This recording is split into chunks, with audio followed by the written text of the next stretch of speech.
Everyone, good morning. আশা করছি আপনারা সকলেই ভালো আছেন। আমার আজকের আরও একটি ভ্লগে আপনাদের সকলকে স্বাগত। আজকে শুক্রবার, সকাল এখন 6:30। ওই বাড়িতে চা করা হয়েছে, বানাবো একটু মুড়ি খাবার। এই যে আমার ছোট্ট অ্যাসিস্ট্যান্ট আমার স্ট্যান্ডটা নিয়ে যাচ্ছে।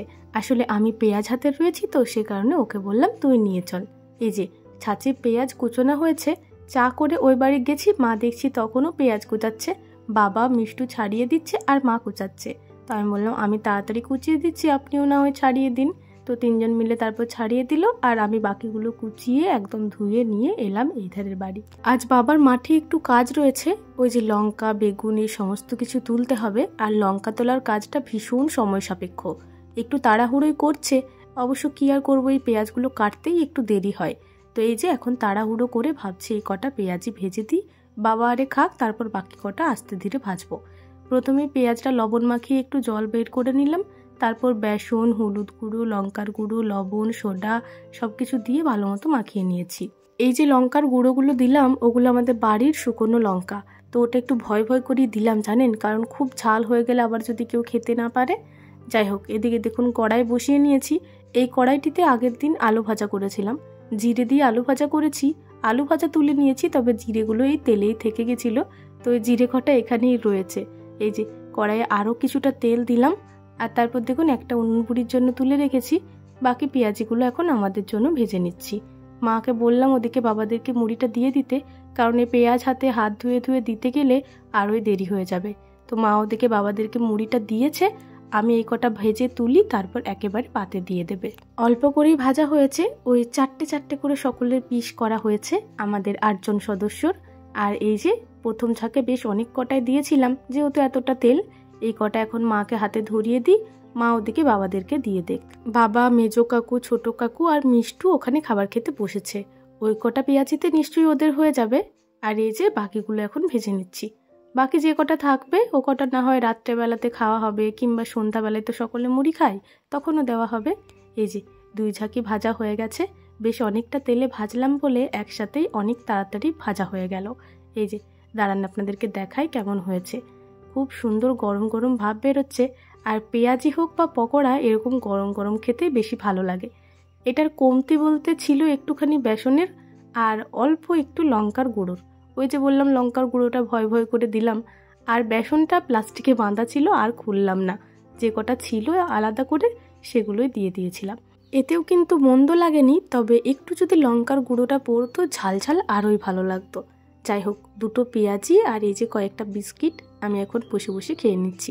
এইসব করতে করতে বেশ অনেকটাই দেরি হয়ে গেল, আর সে কারণেই সকালে চা মুড়ি আজকে আর খেলাম না, একেবারে ভাবলাম মুড়ি খাবারই খাবো। তবে সকাল থেকে এতক্ষণ খালি পেটেও থাকা যায় না, আর সে কারণেই গরম গরম পেঁয়াজি 2টো আর বিস্কিট কটা খেয়ে নিচ্ছি।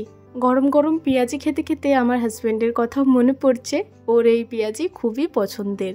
এবার যখন এসেছিল তখন আর বানিয়ে দেওয়া হয়নি, পরের বার যখন আসবে অবশ্যই ওকে গরম গরম পেঁয়াজি বানিয়ে খাওয়াবো। আজ ঘর ঝাড় দেওয়ার আগে কাকিমা ঘর মুছে দিয়েছেন। আমি এই যে বিছনাটা ঝেড়ে নেওয়ার পরে ঘর বারান্দা ঝাড় দিলাম, উঠানটাও ঝাড় দিচ্ছি। ওই যে ওই অবধি গেছি, আর শুরু হয়ে গেছে বৃষ্টি। নোংরা কটা ওখান অবধি থাক, বৃষ্টিটা একটু কমলে বাকিটা ঝাড় দিয়ে নেব। আজ তো সকালে সবাই পেঁয়াজ খেয়ে নিয়েছে, আর ঠাকুমা এই কদিন আর কি ঠাকুর গাছে জল দিচ্ছে না, তো মা ওদিকে পেঁয়াজ সেরকমভাবে খায়নি, মানে মা এখন অবধি পেঁয়াজি টেয়াজি কিছু খায়নি, আর সে কারণে মা গেছে স্নান করতে। আমি এদিকে ততক্ষণকে আলু কটা কেটে নিয়েছি। সবজি বলতে আজকে আলুটাই ঘরে রয়েছে। আজকে চচ্চড়ি আর ঘুগনি করা হবে। ঘুগনির আলুটা একটু বেশি কেটেছি, আর চচ্চড়ির আলু ডাঁটা কাটা হয়েছে। বাকি সবজি কটা এখনো মাঠে রয়েছে, ওগুলো আসুক তারপর কাটা হবে। মায়ের স্নান হয়ে যাওয়ার পরে একসাথে গেছিলাম ওই ধারের বাড়ি। ওই বাড়িতে খাওয়া দাওয়া কমপ্লিট করে এখন এই যে বাসনপত্র ধুয়ে নিয়ে রাখতে যাচ্ছি। আজকের আকাশটা এমন ভার করে রয়েছে, এরকম ওয়েদার ভালো লাগে ঠিকই, তবে আকাশটা যদি সারাটা দিন এরকম ভার করে থাকে, মনটাও যেন আমার ভার হয়ে যায়। কাকিমা ওদিকে স্নান করে ভাত বসিয়ে দিয়েছেন, আমিও বাসন কটা রেখে এসে স্নানটা সেরে নিয়েছি। আর এই যে জামা কাপড় কটা এখানেই মিলে দিচ্ছি। যা পরিমাণ হাওয়া দিচ্ছে, ছাদে মিললে কোন দিকে কি উড়ে চলে যাবে। এই সামনেটাতে থাকলে তাও চোখের সামনে থাকবে। এই যে জামা কাপড় কটা মিলে দিয়েছি। আগের দিনে যে শাড়িটা পরেছিলাম ওটাও এখন এখানে মিলে দেব। এত পরিমাণ হাওয়া দিচ্ছে যে শাড়িটাও আমি ঠিকঠাকভাবে মিলতে পারছি না। এগুলো এভাবেই থাকলে হয়তো উড়ে কোন দিকে চলে যাবে, এই ধুলো বালিতে লিপটালিপটি হয়ে যাবে। কাকিমাকে বললাম, কাকিমা ওই ক্লিপগুলো এনে দিন তো। তো এই যে কাকিমা ক্লিপগুলো এনে দিল। এখন ওই শাড়িতে জামা কাপড়ে ক্লিপগুলো এঁটে দেবো। বেশ কয়েকদিন ধরে আমি ছাদের ওপরেই জামা কাপড় মিলছিলাম, আর সে কারণে বেশিরভাগ ক্লিপগুলো ওই ছাদেতেই রয়েছে। এই কয়েকটা মতো এখানে ছিল, এই কটাই এখানে এঁটে দিলাম। চলুন এরপর যাব রান্নাঘরে। আজও একদম সঠিক সময়েই রান্নাঘরে এসেছি। ওদিকে আঁচ দিয়েছেন, আঁচটা প্রায় চলে এসছে। কাকিমা এদিকে মশলাপাটি বেটে নিচ্ছে। এই যে আঁচটাও দেখছি ভালো মতো চলে এসছে। প্রথমে ভাবছি চচ্চড়িটা বসাবো, আর ওটাতে তো মশলাপাটির দরকার নেই, তো এটা প্রথমে বসাই, ততক্ষণ কাকিমা মশলাপাটি বেটে নেক, ওটা ঘুগনির জন্য করা হবে। এই যে কড়াই বসিয়ে দিয়েছি, একটু জল কাপড় দিয়ে মুছে নিয়েছি, আর তারপর দেখুন দিয়ে দিলাম বেশ খানিকটা তেল। এই তরকারিটা যেহেতু একেবারেই কষিয়ে বসাতে হয়, তাই প্রথমেই যেটুকু তেল দেওয়ার দিয়ে দিতে হয়। তো এই যে তেলখানি দিয়ে 5 ফোড়ন আর একটা শুকনো লঙ্কা দিলাম। ফোড়নটা ভালো মতো ভেজে নেওয়ার পরে আলুটা দিয়ে দিলাম। চচ্চড়িতে আমাদের এখানে একটু লম্বা লম্বা করে আলু কাটে, তবে আমি এরকম ছোট ছোট করে কাটতেই পছন্দ করি, কারণ ওই লম্বা লম্বা করে কাটলে না আলুটাও ভর্তা হয়ে যায়, আর সে কারণে এরকম করে কাটি। এরকমভাবে কাটলে একটু হলেও গোটা থাকে, আর এই চচ্চড়ির আলুটা খেতেই আমার সব থেকে ভালো লাগে। এই যে আলুটা ভালো মতো ভেজে নিয়েছি। একটা কোটিং পড়ে গেছিলো, সেই সময় পালং শাক ডাঁটা, লাউ ডাঁটা, তারপর সন্নে ডাঁটা সমস্তটাই দিয়ে দিলাম। ওগুলো একটু ভালো মতো ভেজে নেওয়ার পর দিয়ে দিচ্ছি বেগুনটা। আমাদের বাড়িতে প্রায় দিনই এই চচ্চড়িটা হয়েই থাকে, কারণ বাড়ির সকলেরই এটা ভীষণ পছন্দের। তবে বেশ কয়েকটা দিন হয়ে গেল এটা বানানো হয়নি, আজকে বেশ অনেক কটা দিন পরেই এটা বানাচ্ছি। বেগুনটা তেলের সাথে একটু ভালো মতো মাখিয়ে নেওয়ার পর দিয়ে দিলাম বেশ কয়েকটা লঙ্কা। প্রথম থেকে আমাদের গাছের লঙ্কাগুলো ভীষণ পরিমাণে ঝাল ছিল, তবে এখন না রোদ্দুর উঠেছে তো, আর সে কারণে ঝালটাও কমে গেছে, আর সেই জন্যই এত কটা দিয়েছি। এত কটা দিলে নিশ্চয়ই ঝাল হয়ে যাবে। আর তারপর ঢাকা চাপা দিয়েছিলাম। বেশ খানিকক্ষণ পরে ঢাকা চাপা খুলেছি, আর এই যে দেখুন বেগুনের কালারটাও এই সময় চেঞ্জ হয়ে গেছে। এই সময় হলুদ গুঁটো দিয়ে দিলাম 2 থেকে 3 চামচ মতো, আর 1 চামচ লবণ দিলাম। লবণটা আবার পরে চেখে নিয়ে দেওয়া হবে। আর এই যে তারপর সবজির সাথে মশলাটা ভালো মতো মাখিয়ে নিলাম। এরপর দেব চচ্চড়ির মেন মশলা। দাঁড়ান, তার আগে একটু ভালো মতো ভেজে নিই। কড়াইয়ে যখন একদম সবজিটা লেগে লেগে যাচ্ছিল, ঠিক সেই সময় এই যে সর্ষে বাটাটা দিয়ে দিলাম, আর সাথে করে দিলাম এই বাটির মাপে 3 বাটি জল। এর থেকে বেশি দেব না, খুব বেশি জল দিলে কেমন যেন সপসপে হয়ে যায়। রান্নাতে সবসময় আমি জলের পরিমাণটা একটু কম রাখি, সবজির জলেই যেন সবজিটা সেদ্ধ হয়, এতে করে রান্নাটা খেতে ভীষণ ভালো লাগে। জলটা দিয়ে ঢাকা চাপা দিয়েছিলাম। বেশ খানিকবার ঢাকা চাপা খুলেও দেখেছি, নাড়াচাড়া করেছিলাম। এই সময় দেখুন জল একদম মরে মরে গেছে। আরও টান টানভাবে সবজিটা ভাজা হবে, তো তার আগে এই যে একটুখানি গুড় দিয়ে দিলাম। চচ্চড়িতে আমাদের গুড় দেয়, আর এতে করে চচ্চড়িটা খেতে বেশ ভালো লাগে। দেখতে একটু ভর্তা মতন হলেও এটা খেতে বেশ ভালো লাগে। প্রথম প্রথম তো এর লুকটা দেখে প্রায় 1 বছর আমি এটা হাতই দিইনি, তবে এখন আমার এটা মোটামুটি ভালোই লাগে। বিশেষ করে আমি যেদিন বানাই সেদিন আমার ভীষণ পছন্দ হয়। এই যে চচ্চড়ি রান্না আমাদের হয়ে গেছে, চলুন এটা ঘরেতে রেখে আসি। ওদিকে যখন আমি প্রথম এসেছিলাম রান্নাঘরে, তখনই কিন্তু আমি প্রেসার কুকারে আলু কলাইটা সেদ্ধ বসিয়েছিলাম। তো আলু কলাই ওদিকে সেদ্ধ হয়ে গেছে, ভালো হয়েছে। এরপর শুধুমাত্র সাতলাবো, তো তার আগে মশলাটা কষিয়ে নেব। কড়াইটা ভালো মতো ধুয়ে নিয়েছি, আর এই যে তাতে দিয়ে দিলাম তেল। ফোড়নে দিয়েছি 5 ফোড়ন, একটা গোটা তেজপাতা, একটা শুকনো লঙ্কা, আর অল্পখানি চিনি। ফোড়নটা ভালো মতো খড়িয়ে ভেজে নেওয়ার পর এই যে পেঁয়াজটা দিয়ে দিলাম। এরপর পেঁয়াজটা হালকা বেরেস্তার মতো ভাজবো, খুব বেশি লাল লাল করব না, কারণ খুব বেশি ব্রাউন করে দিলে ঘুগনিতে ভালো লাগবে না। আর এই যে তারপর দিয়ে দিলাম রসুন ছেঁচা। এই রসুন ছেঁচা পেঁয়াজ একটু ভালো মতো ভাজলাম। তারপর এই যে টমেটো আর আদা জিরে বাটা দিয়ে দিলাম। এখানে 2টো মতো টমেটো দিয়েছি, একটু বেশি ঘুগনিটা আছে তো, আর সে কারণে 2টো দিয়েছি। এই যে আদা জিরে বাটা টমেটো একটুখানি ভেজে দিয়ে দিলাম মশলাগুলা জল। এই কয়েকটা দিন এই মশলাটা গুলে গুলিয়ে দিচ্ছি। 2 চামচ মতো হলুদ গুঁড়ো, 1 চামচ লবণ, আর দিয়েছি অল্পখানি লঙ্কার গুঁড়ো। লবণটা একটু কমই দিয়েছি, কারণ সেদ্ধ করার সময় আরও লবণ দেওয়া আছে। তারপর দেখুন মশলাটাও কষিয়ে নিয়েছি, টমেটোটাও গলে গেছে, আর মশলার থেকে তেল ছেড়ে যাচ্ছে, কড়াইয়ে লেগে লেগেও যাচ্ছে। এই সময় এই যে আলু কলাই সেদ্ধটা দিয়ে দিলাম। আজকে কলাইটা একটু বেশি সেদ্ধ হয়ে গেছে, দেখুন কলাইয়ের খোসা আলাদা হয়ে গেছে, আর কলাইটা একদম গোলা গেছে। ভালো হয়েছে, এটাও খেতে বেশ ভালো লাগে, ভাতের সাথে ভালোই লাগবে।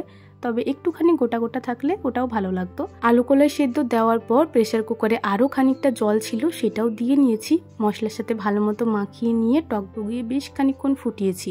আলু কলাই তো সেদ্ধ হয়েই আছে, মশলাটা যাতে একটু ভালো মতো ভেতরে প্রবেশ করে, আর সেজন্যই একটুখানি ফুটিয়েছি। এই যে এই সময় নামিয়ে নিচ্ছি। আজকে এক কড়াই ভর্তি ভর্তি ঘুগনি, দুটো বাটিতে নামাবো। এই যে বড় বাটিতে নামালাম ভর্তি ভর্তি।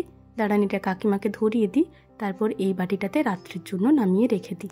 ঘুগনির কলাইটা একটুখানি গোটা গোটা থাকলে আমাদের হয়তো ভীষণ ভালো লাগতো, তবে আজকে যেহেতু সমস্তটাই গলে গেছে, ঠাকুমা খাওয়া দাওয়ার পরেই আমাকে বলছে অনু আজকে আমার মতো করে ঘুগনিটা হয়েছে।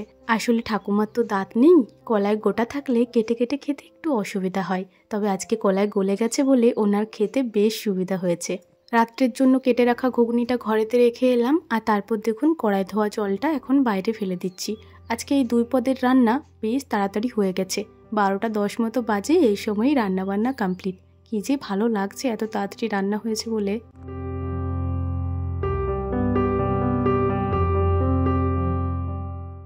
গরম গরম ঘুগনি আমি একটা ছোট্ট বাটিতে করে কেটে রেখেছিলাম। এই যে রান্নাবান্না কমপ্লিট হওয়ার পর ঘুগনিটা ওই বাড়িতে বসেই খেলাম, আর তারপর ওই বাটিটা চামচটা ধরে নিয়ে এলাম এই ধারের বাড়ি।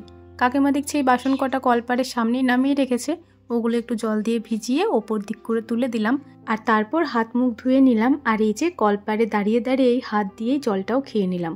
এদিকে যা পরিমাণ হাওয়া দিচ্ছে কি বলবো আপনাদের, রোদ্দুর সেরকম ওঠেনি, তবে এত হাওয়া দিচ্ছে জামা কাপড় বোধহয় শুকিয়েই গেছে। দাঁড়ান দেখি, এই যে আমার শাড়ির অবস্থাটা দেখছেন, ভাগ্যিস ক্লিপগুলো এঁটেছিলাম, নয়তো ওই শাড়িটা কোন দিকে উড়ে যেত কি জানি। পাতলা শাড়ি তো এই ভীষণ হাওয়াতে বেশ ভালো মতোই শুকিয়ে গেছে। নাইটিটা কিন্তু একটু ভিজে ভিজে রয়েছে, ওগুলো ওখানেই থাক। এই শাড়ি কটাই তুলে নিচ্ছি, 3টে শাড়ি বেশ ভালো মতো শুকিয়ে গেছে। চলুন এই কটার উপর ঘরেতে জায়গা মতো রেখে দিই। ঠাকুমার শাড়িটা ঠাকুমাকে দিয়ে দিলাম। মায়ের শাড়িটা এই যে বাবা যে ঘরটায় থাকে ওই ঘরটাতে একটা তারা খাঁচানো আছে, ওই তারাটার মধ্যেই রেখে দিলাম। এক বন্ধু বহুদিন থেকেই আমার শ্বশুরবাড়ির হোম ট্যুর ভিডিও চাইছেন, তবে আমি যে কি হোম ট্যুর ভিডিও দেবো সেটাই বুঝতে পারছি না। সত্যি বলতে আমার দেখানোর মতো সেরকম কিছুই নেই, তবুও আপনি যখন চাইছেন অবশ্যই আমি একদিন হোম ট্যুর ভিডিও দেব। জামা কাপড় তুলে রেখে বেশ খানিকক্ষণ ঘরেই ছিলাম। বৃষ্টি টিপটাপ শুরু হয়েছে, মা খাবার খেতে ডাকতে এসেছিল। প্রথমে বললাম খাবো না, তো বাবা আবার বললো খেয়ে নাও গা, বৃষ্টি পড়ছে যত কটা পারবে খেয়ে নাও। তো গিয়ে পরে এই যে খেয়ে এলাম অগত্যা। যখন খাবার খেতে গেলাম তখন দেখছি ভালোই বৃষ্টি পড়ছে টিপ টিপ করে, মাথায় গামছা দিয়ে গেলাম, তবে এই সময় বৃষ্টিটা থেমেছে, আর সেই কারণেই তাড়াতাড়ি করে বাসন কটা মেজে নিচ্ছি। চলুন এই বাসন মাজতে মাজতে আপনাদের কিছু কমেন্টের উত্তর দিয়ে ফেলি। এক বন্ধু কমেন্ট করেছে, ভিডিওটা দেখলাম খুবই ভালো লাগলো, তোমার কথা বলার ধরনটা কিছুটা প্রবাসী ঘরকন্যা মহুয়াদির মতো। সত্যি বলতে ওনার কথা আমার ভীষণ পছন্দ, অবশ্যই আমি চেষ্টা করি ওনার মতো গুছিয়ে কথা বলার। ওনার যে ছায়াটুকু হতে পেরেছি এতেই আমার ভীষণ আনন্দ লাগছে। আপনি ওনার কথার সাথে আমার কথার মিল খুঁজে পেয়েছেন, এতে আমার ভীষণ আনন্দ লাগছে। সত্যি ওনার কাছ থেকে অনেক কিছুই শিখি আমি। পরের বন্ধুটি কমেন্ট করেছে, তোমার বাড়ি কোথায় গো দিদি, আর তোমার চ্যানেলটা অবশ্যই গ্রো করবে, আমার কথাটা তুমি মিলিয়ে নিও। প্রথমত বলি তোমাকে অনেক অনেক ধন্যবাদ, তোমরা সকলে আমাকে এত এত ভালোবাসা দিলে অবশ্যই আমার চ্যানেল গ্রো করবে। আর আমার বাড়ি হচ্ছে বাঁকুড়া জেলার সিমলা গ্রামে। পরের বন্ধুটি কমেন্ট করেছে যে বোন তুমি গুগল অ্যাডসেন্স অ্যাপ্লাই করার কতদিন পর ওই লেটারটা হাতে পেয়েছিলে, আমার 8 দিন হয়ে গেল এখনো পর্যন্ত আসেনি। আমি অ্যাডসেন্স লেটারটা অ্যাপ্লাই করার 10 দিনের মধ্যে হাতে পেয়ে গেছিলাম, তবে অনেক ক্ষেত্রে একটু দেরিও হয়। তুমি 3 থেকে 4 সপ্তাহ ওয়েট করো, তারপর একটু খোঁজখবর নেবে, না হলে আবার অ্যাপ্লাই করবে বা ইউটিউবে একটু ভিডিওটা দেখে নেবে যে এখনো পর্যন্ত আসেনি এরপর কি করব। যাই হোক, গল্প করতে করতে বাসনপত্র ধোয়া মাজা হয়ে গেছে। আজকে বেশ অনেক কটাই বাসনপত্র রয়েছে, সে কারণে কাকিমার সাথে আমিও যাচ্ছি রাখতে। আর এই যে অল্প বৃষ্টিতেই রাস্তাতে হয়ে গেছে কাদা। চলুন বাসন কটা রেখে আসি। আর আমার আজকের ভ্লগটিও এই পর্যন্তই। ভ্লগটি কেমন লাগলো অবশ্যই কমেন্টে জানাবেন, ভালো লাগলে একটি লাইক করে দেবেন এবং সাবস্ক্রাইব করে আমার ছোট্ট চ্যানেলটির পাশে থাকবেন। সবাই ভালো থাকবেন, সুস্থ থাকবেন, সাবধানে থাকবেন। দেখা হবে খুব শীঘ্রই পরের কোনো একটি ভ্লগে। আজকের মতো টাটা।